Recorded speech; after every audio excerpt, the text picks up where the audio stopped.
10th के pre board में आया हुआ है क्वेश्चन ये वाला। और ये क्वेश्चन जो है आपके उसमें एनसीईआरटी एग्जाम्पलर में भी है और इस टाइप का क्वेश्चन आर.डी. शर्मा में भी मिलेगा। और एक क्वेश्चन तो इसका स्कूल में बच्चों को बुक दी गई है मेंटल मैथ्स की, उसमें भी ये क्वेश्चन है। तो देखते हैं क्वेश्चन क्या है। ये चैप्टर कौन सा है, अर्थमेटिक प्रोग्रेशन का क्वेश्चन है। देखिए क्या है question. Divide 16 into 4 parts such that are in AP such that the product of extreme is 1 less than the sum of mean। ये आपको 4 पार्ट्स में 16 को डिवाइड करना है कि इन 4 नंबर्स में डिवाइड करना है। वो 4 नंबर इस तरीके से होने चाहिए कि जो प्रोडक्ट ऑफ एक्सट्रीम्स है वो किसके इक्वल होना चाहिए, सम ऑफ मीन्स के 1 कम, मतलब उसमें से 1 लेस करके।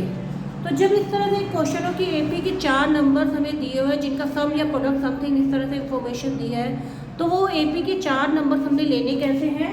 Late numbers are a minus 3d, a minus d and a plus d and a plus 3d। ये इसका एक लॉजिक है, इसी तरीके से हमें लेना पड़ता है। कारण है क्योंकि जब इनको प्लस करते हैं तो ये डी वाली पोर्शन कैंसिल हो जाएंगे, हमारे पास एक डेफिनेट वैल्यू आ गई। मोस्टली बच्चे जो ये क्वेश्चन है किस तरीके से कर रहे थे, वो वैसे ही एपी ले रहे थे, ए प्लस डी, ए प्लस 2d, ए प्लस 3d। वो क्वेश्चन करने में थोड़ा कॉम्प्लिकेटेड हो जाता है। वो चाहते हैं वो क्या मतलब कह रहे थे कि कैलकुलेशन को करने के बाद उसको सोच रहे थे कि एलिमिनेशन मेथड से कर देंगे, लेकिन वो क्वेश्चन बहुत लेंथी चला गया है। बच्चों को मैंने जब कहा कि पहले तुम भी अपना तरीका करके दिखाओ, तो उन्होंने जब ये किया तो क्वेश्चन बहुत लेंथी तरीके से चला गया। तो देखते हैं आसान तरीके से। अब हमने जब इनको प्लस किया, क्योंकि हमें गिवन है ना कि 16 को डिवाइड करना है, a minus D, A plus D and A plus 3d।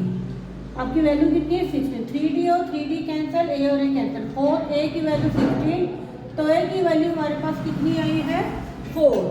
मेरे पास a की वैल्यू आ गई है 4, ठीक है। ये a फर्स्ट टर्म नहीं है, ये हमारी फर्स्ट टर्म, तो यहाँ पर a माइनस 3d है, हमें d कैलकुलेट करना है। अब हम सेकेंड इंफॉर्मेशन में जाता है। प्रोडक्ट ऑफ एक्सट्रीम, कौन सा है extreme, this one is extreme. इन दोनों का प्रोडक्ट किसके इक्विवेलेंट है, product of mean, sorry product of mean बोलिए, सम ऑफ मीन और इसमें से 1 लेस करके। तो ये हो गया a स्क्वायर माइनस 9d और यहाँ d कैंसिल 2a माइनस 1। यहाँ हम a की वैल्यू पुट कर देंगे, जो a की वैल्यू यहाँ आई है 16 माइनस 9d, 2 4 द 8 minus 1, minus 9d equal to 7 minus 16, कितनी वैल्यू आई -9 d स्क्वायर। डी स्क्वायर की वैल्यू मेरे पास आई है 1, तो डी की वैल्यू कितनी है प्लस माइनस 1। अब मेरे पास डी भी आ गया, ए भी आ गया, तो मैं अपनी चारों टर्म्स निकाल कर बता दूंगी कौन सी है। जैसे a माइनस 3d, आप पूरी वैल्यू लिखोगे when a equal to 4 and d equal to plus 1, तो आपकी वैल्यू क्या होगी 1।